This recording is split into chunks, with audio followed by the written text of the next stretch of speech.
नमस्कार दोस्तों, स्वागत है आपका RC news Madhya Pradesh channel में। बात करते हैं बड़ी खबरों के बारे में, लेकिन उससे पहले आपने चैनल को सब्सक्राइब नहीं किया अभी तक तो चैनल को सबसे पहले सब्सक्राइब जरूर कर लेना और बेल आइकन नोटिफिकेशन को भी ऑन कर दें ताकि जैसे हम वीडियो अपलोड करें तो सबसे पहले आपके पास वीडियो पहुँच सके। तो चलिए बढ़ते हैं खबरों की ओर। मौसम का बिगड़ गया है मिजाज। अगले 24 घंटे के लिए पश्चिमी हिमाचल क्षेत्र में भारी बारिश और बर्फबारी की चेतावनी। 29 फरवरी की रात एक्टिव हुआ नए पश्चिम विमोक्ष ने मौसम विभाग द्वारा जताई गई संभावनाओं के तहत ही व्यवसाय कर रहा पहाड़ी इलाकों में सहित इनके मैदानी इलाकों में मौसम में बड़ा परिवर्तन किया गया है।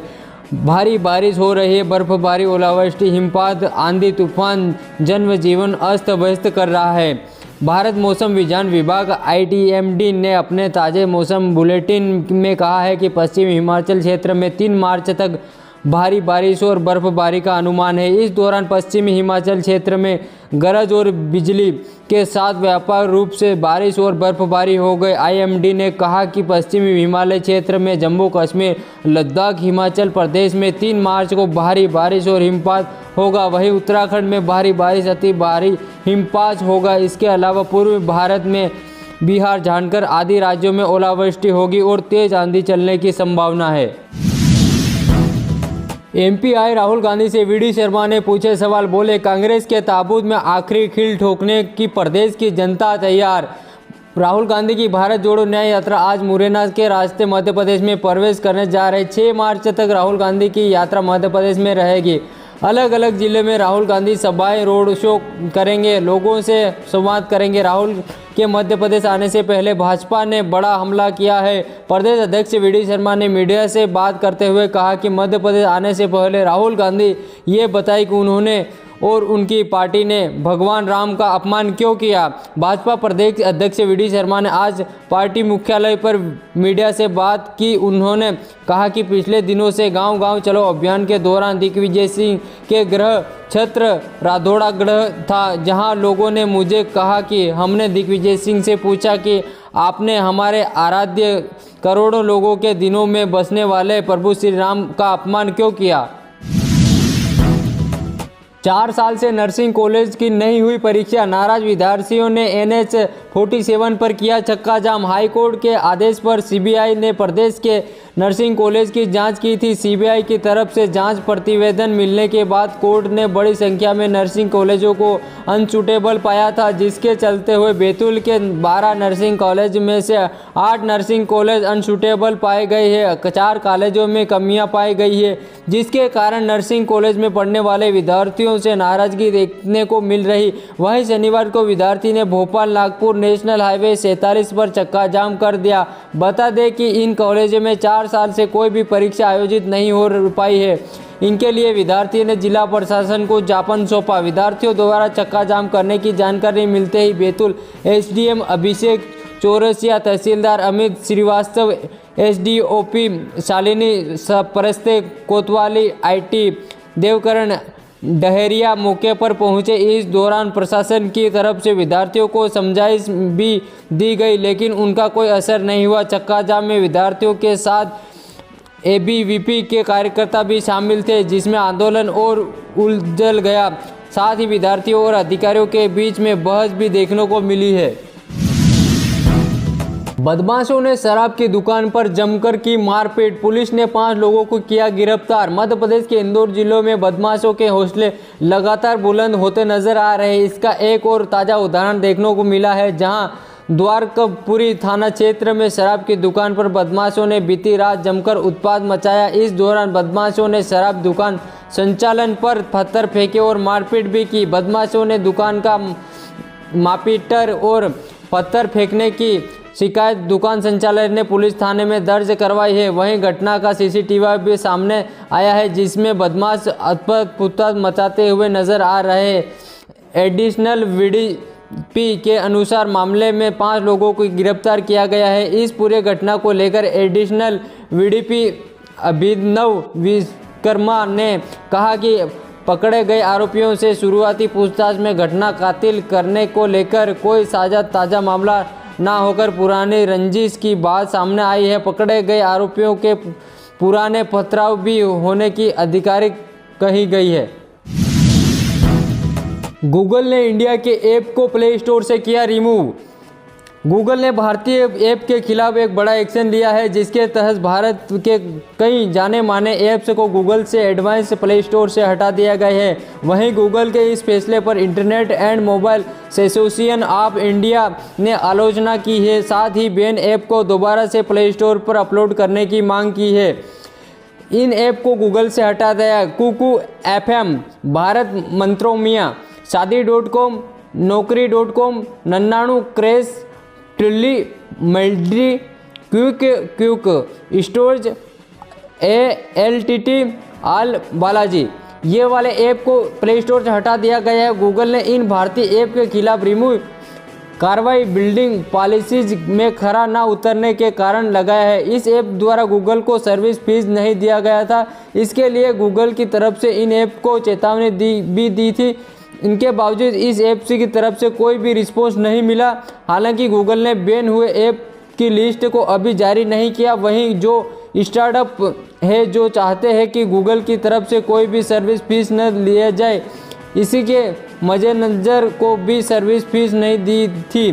गूगल ने इस फैसले पर सुप्रीम कोर्ट में अर्जी भी लगाई थी, जिस पर गूगल ने फैसले को हरी झंडी मिल गई। होली से पहले कर्मचारियों को मिला बड़ा तोहफा, मंगा हुआ भर्ती आदेश जारी, वेतन में होगा 15,000 तक का इजाफा, मार्च में आएंगे बढ़कर पेमेंट।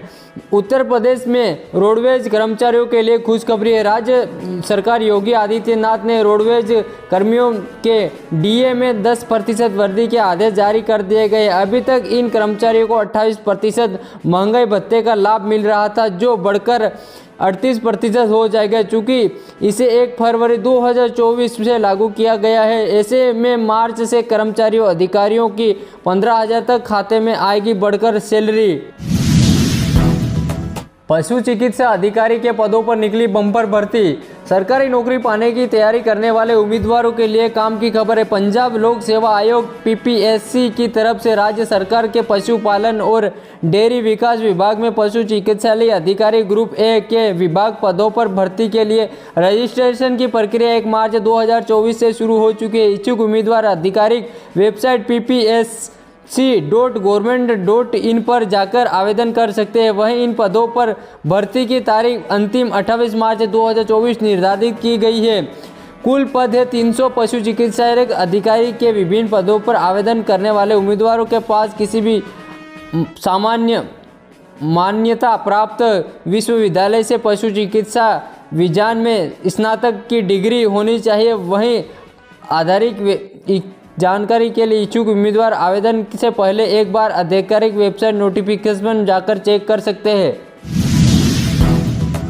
शादी समारोह में शामिल होने आए बीजेपी नेता की नक्सलियों के द्वारा चाकू मारकर की हत्या। लोकसभा चुनाव से पहले नक्सलियों ने अपने एक्टिव होने के संकेत देना शुरू कर दिए गए। नक्सलियों ने इनका सबूत कल एक भाजपा नेता की हत्या करके दे दिया है। बीजापुर के एक शादी समारोह में शामिल होने आए भाजपा नेता तिरुपति कट्टला की नक्सलियों ने उन समय चाकू मारकर हत्या कर दी जब वो शादी समारोह अटेंड कर निकल रहे थे। जानकारी के अनुसार जनपद सदस्य और भाजपा सहकारिता प्रकोष्ठ समिति संयोजक तिरुपति कट्टला एक शादी में शामिल होने कल शुक्रवार को बीजापुर जिले मुख्यालय से 200 किलोमीटर दूर तोयनार थाना क्षेत्र के गांव में पहुंचे। रात करीब 9 बजे जब वे शादी समारोह में शामिल होकर वापस घर लौट रहे थे, तब नक्सलियों ने एक की टीम ग्रामीण के रूप में अंदर आए और उसे भाजपा नेता पर चाकू से ताबड़तोड़ हमला कर दिया गया। पैसे लेकर खून बेचने वाले 2 युवक गिरफ्त में, बोले मजबूरी में किया ये काम। आरोग्यम अस्पताल समूह में संचालित ब्लड बैंक की साक्षरता से पुलिस ने खून के सौदागरों को गिरफ्त करने में सफलता हासिल की है। आरोपियों एक बीमार बच्ची के पिता को 2 यूनिट ब्लड पैसों लेकर बेचने आए थे, लेकिन जैसे ही ब्लड बैंक के कर्मचारियों को डोनर के फर्जी होने की शंका हुई तो उन्हें पुलिस को कॉल कर उनके हवाले कर दिया। खास बात यह है कि गिरोह का सरगना अभी फरार है। अब जब खून बेचने वाले से पूछताछ की गई तो वे कहने लगे उन्होंने मजबूरी में यह काम किया है, उन्हें माफ़ कर दिया जाए, लेकिन पुलिस ने उन्हें जेल भेज दिया गया है। ग्वालियर शहर में एक बार फिर खून के सौदागरों में जाल बिछाना शुरू कर दिया है। खून की दलाली करने वाले गिरोह सक्रिय हो गई है, जिसके सदस्य अस्पताल के बाहर ब्लड बैंकों के पास घूमते रहते हैं और जरूरतमंद की मजबूरी का फायदा उठाकर मोटी रकम लेकर खून बेचते हैं। गिरोह के 2 सदस्य कल पुलिस की गिरफ्त में आए हैं। क्रिकेटर गौतम गंभीर ने किया राजनीति से संन्यास का ऐलान, नड्डा से कही यह बात। युवराज भी बोले, मैं चुनाव नहीं लड़ूंगा।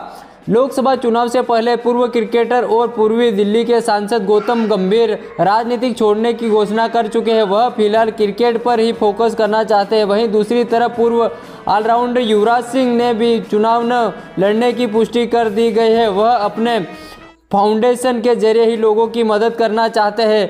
गौतम गंभीर ने ट्विटर पर कहा, मैंने पार्टी अध्यक्ष जेपी नड्डा ने अनुरोध किया है कि वह मुझे मेरे राजनीतिक कार्यकर्ताओं से मुक्त करें ताकि मैं अपने आने वाले क्रिकेट प्रतिबंधों पर फोकस कर सकूं। पूर्व क्रिकेटर ने पीएम मोदी और गृह मंत्री अमित शाह का धन्यवाद करते हुए कहा, मैं माननीय प्रधानमंत्री नरेंद्र मोदी और गृह मंत्री को दिल से धन्यवाद देना चाहता हूं कि उन्होंने मुझे सेवा करने का अवसर प्रदान किया। बता दें कि भाजपा के हाल ही में लोकसभा चुनाव के लिए 100 कैंडिडेट की पहली सूची जारी की थी, जिसमें दिल्ली लोकसभा सीटों के लिए गौतम गंभीर का नाम भी शामिल था, लेकिन चुनाव से पहले ही गौतम गंभीर ने राजनीति को अलविदा कह दिया। किसानों के लिए महत्वपूर्ण खबर, प्रधानमंत्री सम्मान निधि योजना के 9 करोड़ लाभार्थी। महत्वपूर्ण खबर है, पीएम मोदी ने 16वीं किस्त के लिए 21,000 करोड़ रुपए की धनराशि जारी कर दी गई है। इसके तहत 9 करोड़ किसानों को डीडीपी के माध्यम से खातों में 2-2 हज़ार रुपये भेजे गए। अगर आपको अभी तक किसी भी लाभ किसान के खाते में 16वीं किस्त के पैसे नहीं आए तो परेशान होने की ज़रूरत नहीं है, क्योंकि इसलिए आप इस खबर को ध्यान से देखें कि क्यों अब तक आपके खाते में पैसे नहीं आए, 16वीं किस्त की राशि अब तक क्यों नहीं पहुंची। 3 कारण हो सकते हैं, केवाईसी, भूमि सत्यापन और बैंक खाता आधार से लिंक न हो, बैंक की डिटेल में कोई गड़बड़ी, आवेदन फार्म में कोई गलती जैसे नाम, शहर, खाता नंबर आदि।